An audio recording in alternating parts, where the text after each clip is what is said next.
What's going on, Longhorns? Welcome back to On Texas Football. I'm CJ Vogel here at the UIL State Championship meet that's been going on since Thursday. It's wrapping up Saturday evening, in which I'm recording right now. You can still see a few of the events in behind me. We're wrapping up the relays, the big-time running events. The 100-meter dash just occurred where Jelani Watkins, the LSU signee, just ran a 10.19, blazing fast on the track today. We'll dive into some of the attendees, some Texas targets who were on the track today as well. Devin Sanchez, the five-star North Shore Ohio State commit, was on campus. He talked a little bit later on in this video about who he's targeting, specifically who Texas is now targeting as well, Jvon Moore and their relationship later in this video. Really interesting stuff with what he had to say in that regard. And as well, we got to dive into Jordan Davidson's top four, and as well as Jvon Cole's official visit to Texas that just wrapped up. Good things coming ahead in my eyes with that one. So we'll get into that here in a second, but I wanted to start with who was on campus this weekend in Austin. Riley Pettijohn, the linebacker out of McKinney, made the trip down to support some teammates, see some friends, and watch the action, similarly to what I was doing out here this afternoon. Checking out the state's fastest high schoolers, basically. And boy, were there. I mentioned Jelani Watkins earlier. Duncanville set all sorts of state records, as did Atascocita, who shattered the 4x1 relay record. I'll get into that here in a second as well. But Pettijohn on campus, he was a guy that I mentioned earlier in the week as a guy who might be a candidate to join the 2025 class as the next commitment. I'm not saying he's going to, but it certainly helps that he was down here April 20th for the Texas Spring Game and returns only 2 weeks later for the UIL State Championship here on the track. As you see them running around behind me on my left shoulder here, they really get after it. It was a great environment this weekend. Cade Phillips, the safety out of Hightower, was also down here. He has a top three now reportedly of Texas, Texas A&M, and LSU. Something to keep an eye on as he kind of gets into his summer official visits that are coming up. Texas, I believe, has him June 7th through 9th. Of course, that's a really early official visit for Texas in that regards. But, hey, they're getting him in the mix. And, of course, he was on campus again today, checking out the stadium over here in front of me, able to kind of mosey around, check out DKR, and, of course, hang out at Mike A. Meyer Stadium where all the action took place today. I wanted to get into a couple things. First off, I did talk to Devin Sanchez, and no, he's officially locked in with Ohio State. He made that clear right away. But he is acting as a recruiter for the Ohio State Buckeyes, and I asked him who in the state of Texas is he really looking at to join his class. And first name he mentioned was Jvon Moore. And it was, interestingly enough, I was able to watch both of them in the 4x2. They have a friendly competition with one another. They know each other very well. They're respectively the number one cornerback and the number one wide receiver in the state of Texas. They're very familiar with each other's games. They've played each other for state championships in the past 2 seasons. So they know each other very well. And where it was kind of an on-field, on-track kind of rivalry with one another, it's all love off, and you can tell that they're good friends. And obviously Devin is trying to get Jvon to flip to Ohio State. Right now, Ohio State will have a chance, of course, but I do think it is a Texas and LSU battle there at the end of the day. Devin Sanchez also told me, hey, Jamie French is a guy that the Ohio State Buckeyes and that staff is really looking to get after. He's a guy that he will be playing with in the OT7 tournament down in Tampa next week. So the two of them will be, at least Devin will be putting in some work for the Buckeyes with Jamie French. French was on campus earlier in April. He mentioned the Longhorns in his top three with Ohio State and Tennessee. We kind of believe Ohio State's slipping a little bit. On Texas Football has learned Texas has really started ramping it up a little bit. Tennessee's one to watch. Ohio State not necessarily in that pole position where I think a little bit earlier in this cycle, folks would have immediately had pegged the Buckeyes to be the favorite in that recruitment. Not so much the case anymore.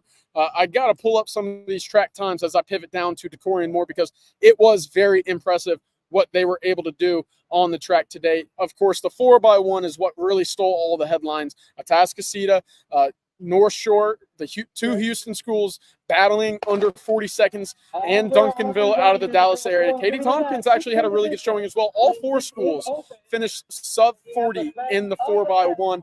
Incredible times all the way around. It was Atascocita that pulled out the gold. The second leg, you'll see right here, I have the tape going. Jvon Moore, my goodness, his second leg in this race on the back straightaway here. incredible stuff. When he gets going, you really see that speed showing.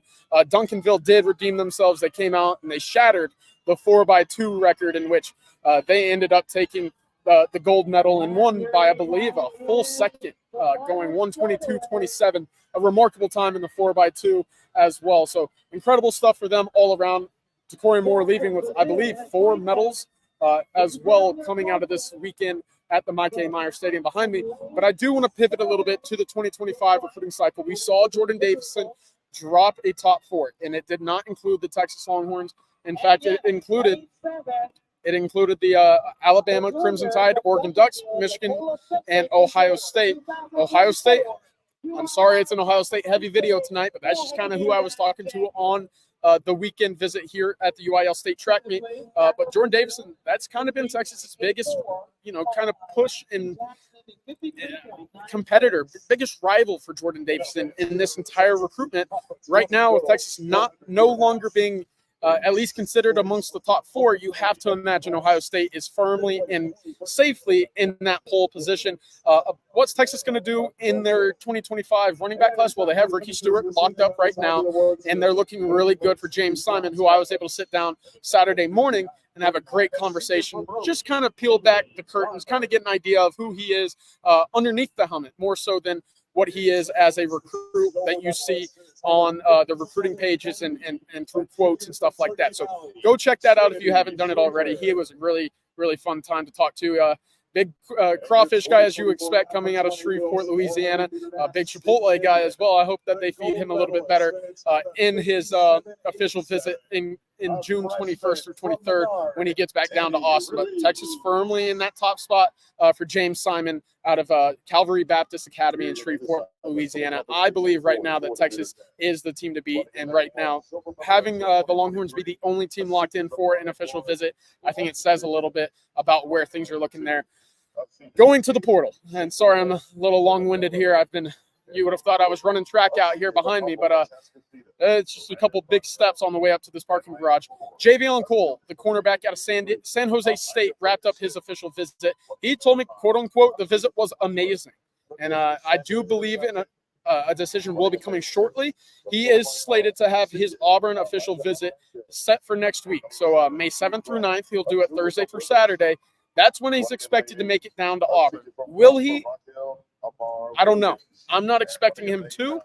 He did tell me he's unsure if he will make the trip. And more times than not, when you hear that about a kid who has an official visit locked in, it means that first visit went very well. So right now, I'm not sure that you'll see Jvon Cole make that trip up to Auburn for his second official visit since entering the portal. He would be a guy that plays a lot for Texas. I actually think he might earn that job as a cornerback too, opposite of Manny Muhammad. Really talented ball player, 3 interceptions for San Jose State last year, 4 at Cal Poly his freshman year, and 6 his senior season inside the Oakland Athletic League, a league in which very talented. It's like, inner Dallas, inner Houston, some of those under-the-radar kids that you really see, start shining. He has 10-2 speed, something that I think the Texas staff covets in that secondary at the moment as they try to get faster in the secondary. Right now, he's a guy at the very worst is a rotational guy for the Longhorns. I think a guy with a ceiling in which he could be your number 2 cornerback alongside Manny Muhammad for the Texas secondary and defense in 2024. But we'll see, of course. I hope you guys enjoyed this video. Of course, I know I didn't get to talk to Toby Moore. He was busy all afternoon, actually. He's probably loading up the buses as we speak. But this has been the Sunday Fun Day, a little recruiting update, a little fun. I hope you guys enjoyed the tape in which we watched a couple state record-breaking UIL relays. Really cool stuff as well. But for On Texas Football, come join us on the community. Be an OTF OG for $39.95. You can join the community, get all the updates from me, Bobby Burton, Jerry Hamilton, Blake Monroe. We'll have it all over on ontexasfootball.com. But for Sunday Fun Day, I'm CJ Vogel, and you hear the roar of the crowd behind me. They're excited. I'm excited. Y'all have a good one. Welcome.